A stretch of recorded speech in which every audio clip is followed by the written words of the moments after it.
ಜನ ಯಾರ ಹತ್ರ ಹೋಗ್ಬೇಕು? ಪಾಪ ತಾಯಿ ಹೇಳ್ತಾರೆ ಸರ್, ಅವರು ಇರೋ ಒಬ್ಬ ಮಗ ಜೈಲಲ್ಲಿದ್ದಾನೆ, ಒಬ್ಬರೇ ಮನೆಯಲ್ಲಿ ಹೇಗಿರ್ಬೇಕು ಹೇಳಿ ಜೀವನ?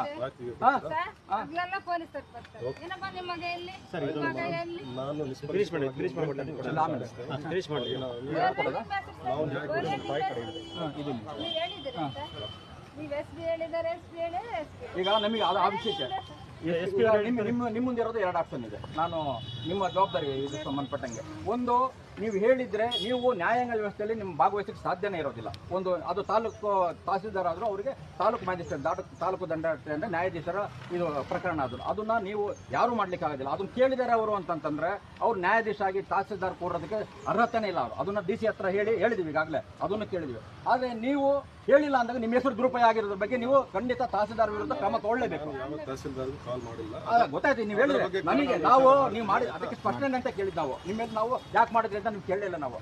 ಈಗ ನೀವು ನಿಮ್ಮ ಹೆಸರು ದುರುಪಯೋಗ ಆಯ್ತಲ್ಲ ಅಂದ್ರೆ ಯಾರ್ಯಾರು SP DC DSP ಯಾರ್ಯಾರ ಹೆಸರು ದುರುಪಯೋಗ ಮಾಡ್ಕೊಳ್ತೀರಾ ಅಂತ ಇವೆಲ್ಲ ನೀವು ತಹಸೀಲ್ದಾರ್ ಕೇಳಬೇಕು. ನನ್ನ ಹೆಸರು ನಾನು ಹೇಳಿದ್ದೇನಪ್ಪ, ಹೇಗೆ ಹೇಳಿದ್ದೆ? ಪ್ಲೀಸ್ ದಯವಿಟ್ಟು ನೀವು ನೋಡಿ, ನಾವು ವ್ಯವಸ್ಥೆ ವಿರುದ್ಧ ಇಲ್ಲ.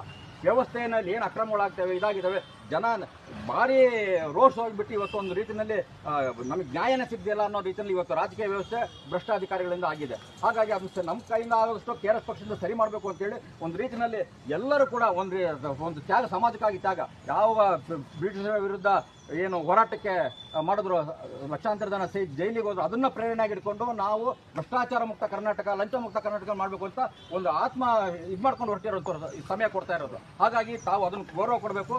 ಇಂಥ ಏನು ಇದು ಮಾಡ್ತಿದ್ದಾರೆ ಅವ್ರ ವಿರುದ್ಧ ಕ್ರಮ ತಗೊಳ್ಬೇಕು.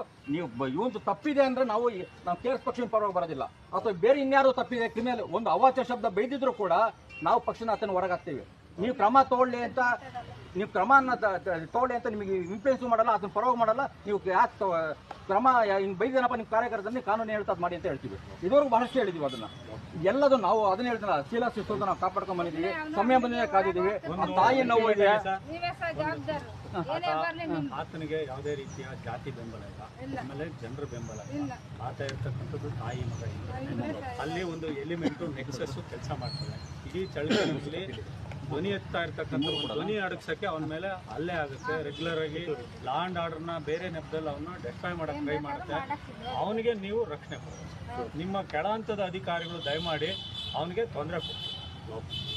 ತೊಂದರೆ ಅಂದ್ರೆ ನಾವು ಹೇಳ್ತಾ ಇರೋದು, ಅವನು ಏನು ತಪ್ಪು ಮಾಡಿದಾನೆ, ಅವಾಗ ಅವ್ನು ತೊಂದರೆ ಕೊಡ್ಬೇಡಿ ನಮ್ಗೆ.